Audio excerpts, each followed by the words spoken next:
نحمده ونصلي على رسوله الكريم اما بعد فاعوذ بالله من الشيطان الرجيم بسم الله الرحمن الرحيم قل ان كنتم تحبون الله فاتبعوني يحببكم الله آمنت بالله صدق الله ومولانا العظيم وصدق رسوله النبي الكريم وقال الله تبارك وتعالى في شان حبيبه الكريم بسم الله الرحمن الرحيم ان الله وملائكته يصلون على النبي يا ايها الذين امنوا صلوا عليه وسلموا تسليما اللهم صل على سيدنا ومولانا محمد وعلى آله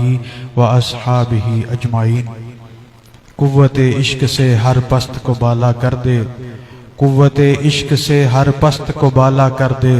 دہر میں اس میں محمد سے اجالا کر دے۔ یک زمانہ صحبت با اولیاء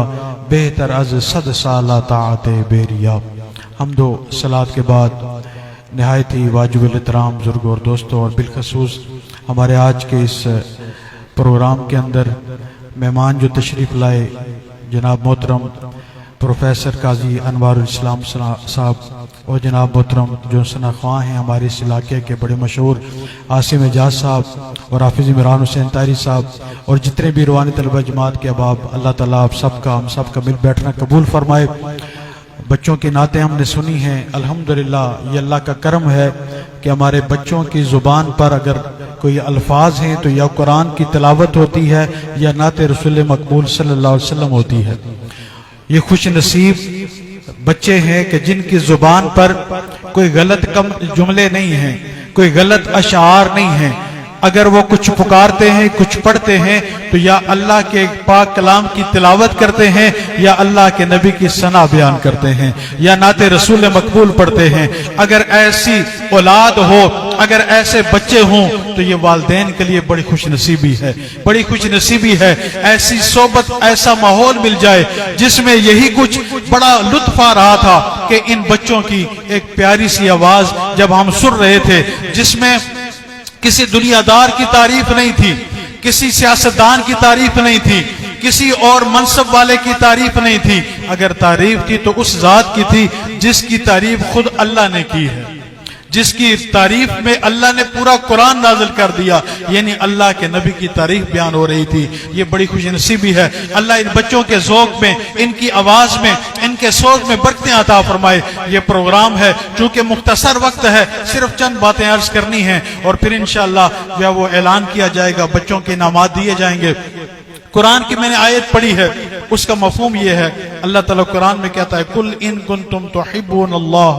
فاتبعونی یحببکم اللہ۔ اے میرے محبوب کہہ دیجئے ان لوگوں کو اگر تم اللہ سے محبت کرتے ہو، اگر تم اللہ سے محبت کا دعویٰ کرتے ہو، اگر تم کہتے ہو ہمیں اللہ سے محبت ہے، اگر تم کہتے ہو ہمیں اللہ سے عشق ہے، ہمیں اللہ سے پیار ہے، ہمیں اللہ سے محبت ہے، اللہ قرآن میں کہہ رہا ہے میری محبت کا دعویٰ کرنے والوں،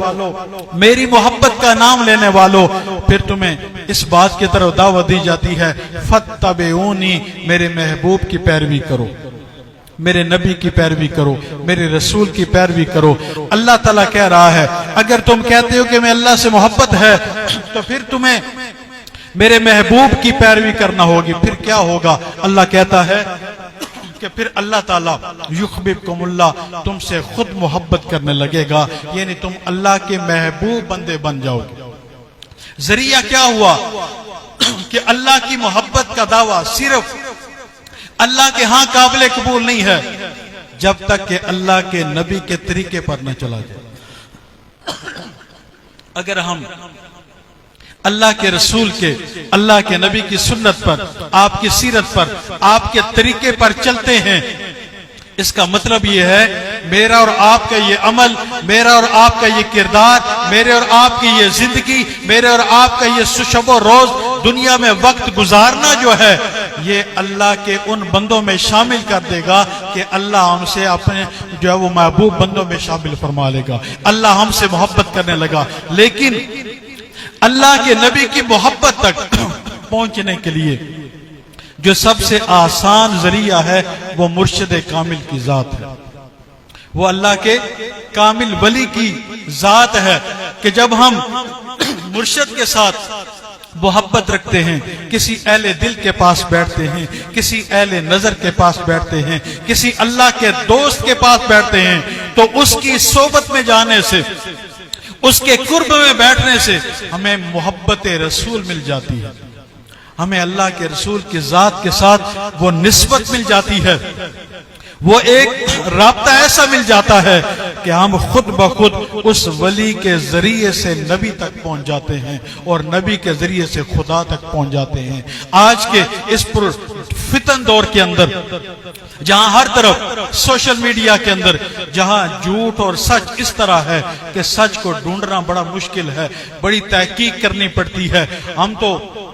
میں اکثر یہ دوستوں سے کہتا بھی ہوں، ہر بات شیئر کرنے والی نہیں ہوتی، جو ویڈیو سنی، جو سنا آگے شیئر کر دیا، تحقیق تو کر لیں کچھ صحیح ہے یا نہیں ہے۔ کوئی حدیث ہی آپ کرتے ہیں، اس حدیث کے بارے میں بھی پتہ ہو یہ صحیح تو ہے، کئی غلط تو نہیں ہے، کوئی ایسی روایت تو نہیں ہے، کوئی بے سند تو نہیں ہے، لہٰذا ضروری ہے۔ اللہ کے نبی نے ارشاد فرمایا، انسان کے جھوٹا ہونے کے لیے اتنا ہی کافی ہے کہ وہ سنی سنائی بات آگے پھیلا۔ تو اس پرفتن دور کے اندر ہم نے یہ کوشش کرنی ہے کہ جب ہم ایسے لوگوں کے ساتھ، اہل ذکر کے ساتھ بیٹھیں گے تو ان کی صحبت کا اثر یہ ہوگا، محبت رسول ہمارے دل میں پیدا ہوگی، ہمارا اخلاق بہتر ہوگا، ہم اپنے آپ کو ذمہ دار بنا سکیں گے۔ تو یہ مرشد کامل، ہمارے مرشد مربی حضور قبلہ عالم محبوب سجن سائیں، جن کا یہ مرکز ہے، جن کا یہ مدرسہ ہے، جہاں الحمدللہ سینکڑوں بچے قرآن کی تعلیم حاصل کر کے جا چکے، پڑھ بھی رہے ہیں، سلسلہ چلتا رہتا ہے، پروگرام بھی ہوتے ہیں، یہ ہمارے دوست وہاں سندھ بھی جاتے ہیں، یہاں پر بھی ہم شامل ہوتے ہیں، لیکن ان چیزوں کا اثر یہ ہے ہمارے عمل میں فرق آئے، ہمارے کردار میں فرق آئے، ہماری زندگی میں فرق آئے، رسمن نہ ہو بلکہ پوری ذمہ داری کے ساتھ ہو۔ اللہ تعالیٰ مجھے اور آپ کو عمل کی توفیق عطا فرمائے۔ آخر میں ذکر کی دعوت ہے، یہ ذکر کا طریقہ بڑا آسان ہے، ہمارے مرشد کامل اس کی تلقین کرتے ہیں، اس کے لیے یہ زبان سے نہیں، یہ قلبی ذکر ہے، دل سے ذکر ہوتا ہے، اس کے لیے وضو شرط نہیں، کسی ایسی جگہ مخصوص بیٹھنا شرط نہیں، آپ کام کاج میں، دنیا داری کے جس بھی معاملے کے اندر ہیں، جس شعبے کے اندر ہیں، ہمارے مرشد فرماتے ہیں، دست بکار دل بیار، ہاتھ کام کی طرف ہو، دل اس یار کی طرف ہو، دل اس رب کی طرف ہو۔ تو اس وقت ہم نے یہ توجہ رکھنی ہے کہ میرا دل پکارا ہے اللہ اللہ اللہ اللہ اللہ اللہ اللہ اللہ اللہ اللہ۔ تو یہ ذکر قلبی اور مرشد کے ساتھ جو نسبت اور صحبت ہے، یہ ہمارے دلوں میں محبت رسول بھی اور محبت الہی پیدا کر دی۔ اللہ تعالیٰ مجھے اور آپ کو اس پر عمل کی توفیق عطا فرمائے۔ وما علینا الا البلاغ المبین۔